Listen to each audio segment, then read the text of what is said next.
This video is for the heavy-duty 2500 and 3500 Ram trucks, which will have a round-framed OEM driveshaft carrier. To watch the install for the light-duty models with the square-framed OEM carrier, visit the link in the description below.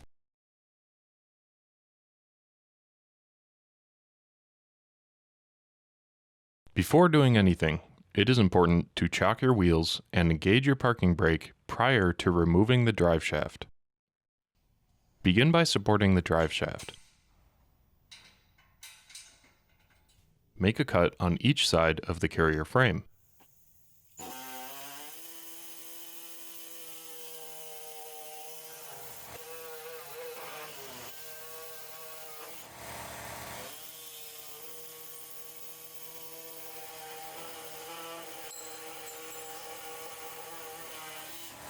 The OEM carrier bolts can get pretty corroded, so be careful when removing them. An induction heater tool is recommended. Unbolt the carrier from the vehicle.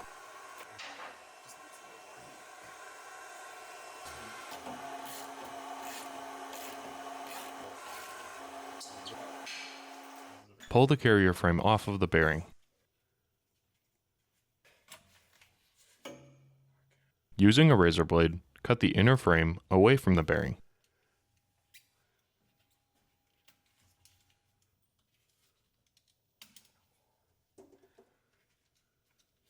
Then cut the remaining excess rubber hanging off the front and back of the bearing.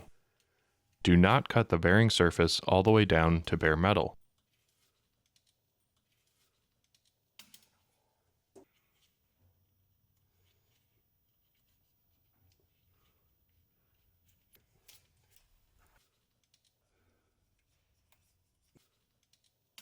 The bearing should look like this when you're done.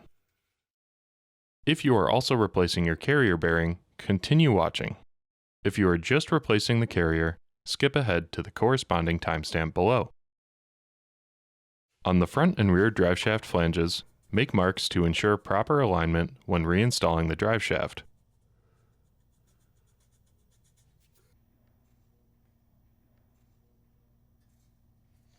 Remove the 4 bolts at the rear of the driveshaft.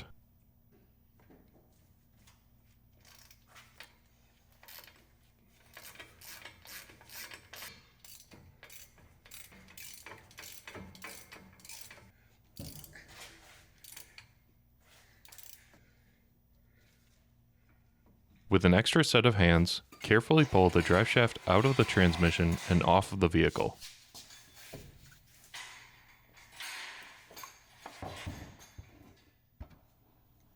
To gain access to the bearing, you'll need to separate the 2 halves of the driveshaft. Mark both halves with a straight edge and marker to ensure proper alignment when putting it back together.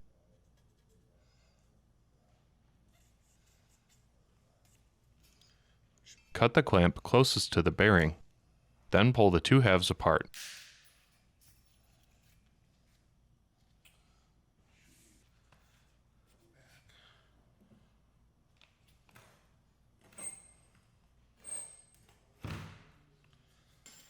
With a bearing puller, remove the bearing.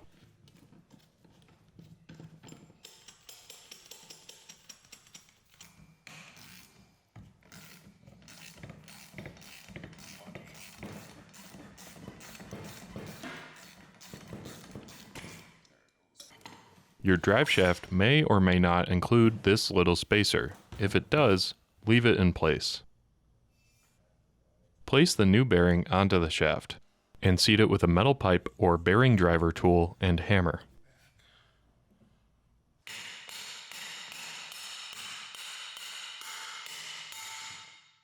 Secure the bearing with the provided sleeve.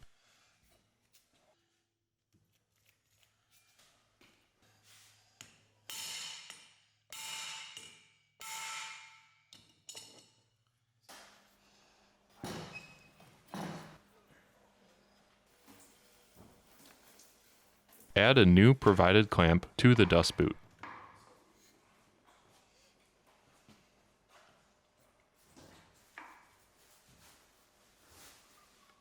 Clean the splines on both halves of the driveshaft.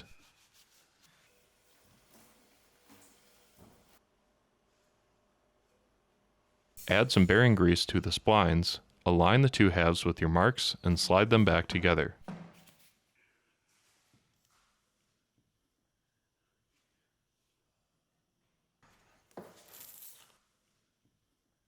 Double check that it is aligned correctly. Once fully seated, set the clamp with the hose clamp pliers.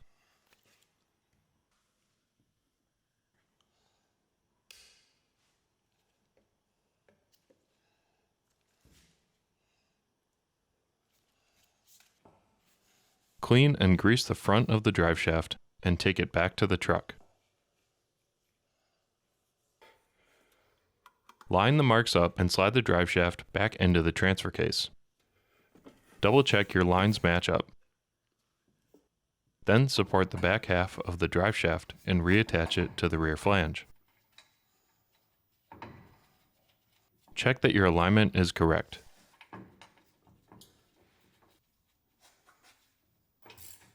Tighten the 4 bolts to 81 foot-pounds.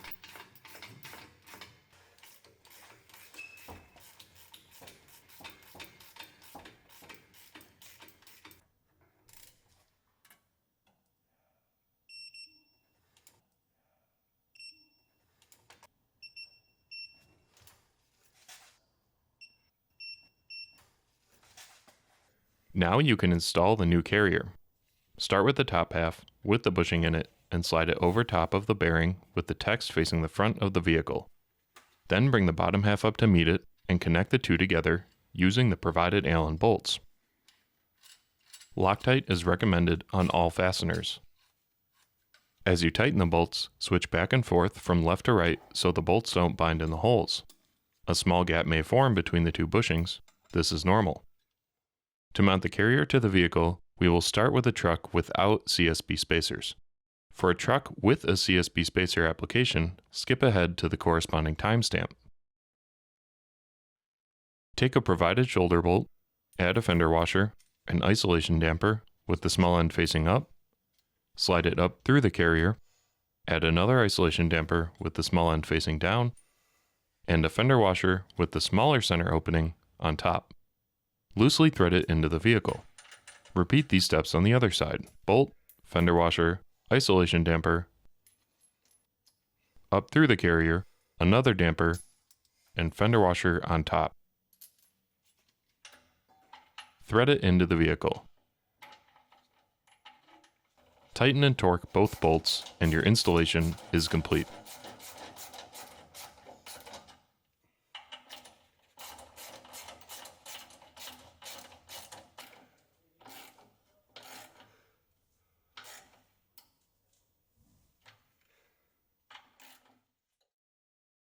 If your truck is lifted and you have purchased a CSB spacer kit from us, there are multiple combinations in bolt length and spacer stack height.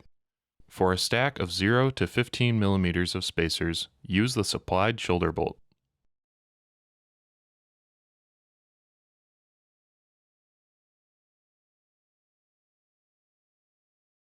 For 16 to 34 millimeters of spacers, use the medium-sized bolt and the provided adapter sleeves.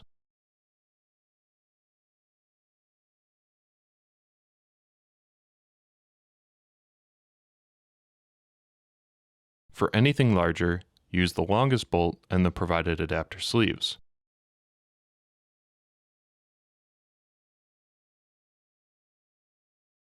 The metal adapter sleeves should only be used with the medium and longest bolt. If you're reusing another company's or homemade spacer and you've ordered a mounting sleeve kit from us, the HDW04A0 adapter kit, you'll use your original extended bolts with our fender washers and sleeves. But double check that your bolts are long enough, as the JXB Carrier is slightly thicker than most OEM carriers. Installation with our spacers is similar to without spacers. Start with the provided bolt, add a fender washer, then the middle sleeve if you're using 16 millimeters or more of spacers, an isolation damper with the small end facing up,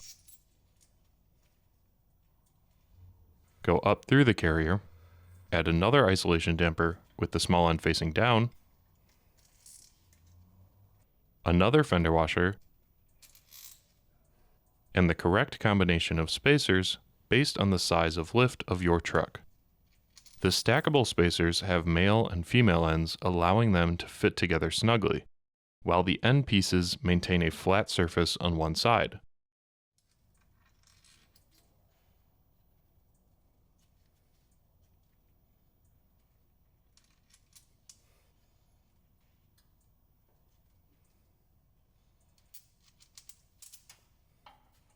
Loosely thread that bolt in and repeat these steps on the other side.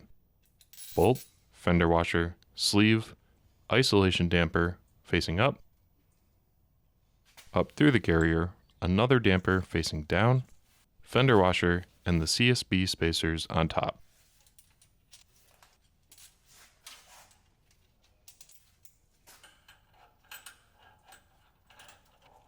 Tighten both bolts to the frame and your installation is complete.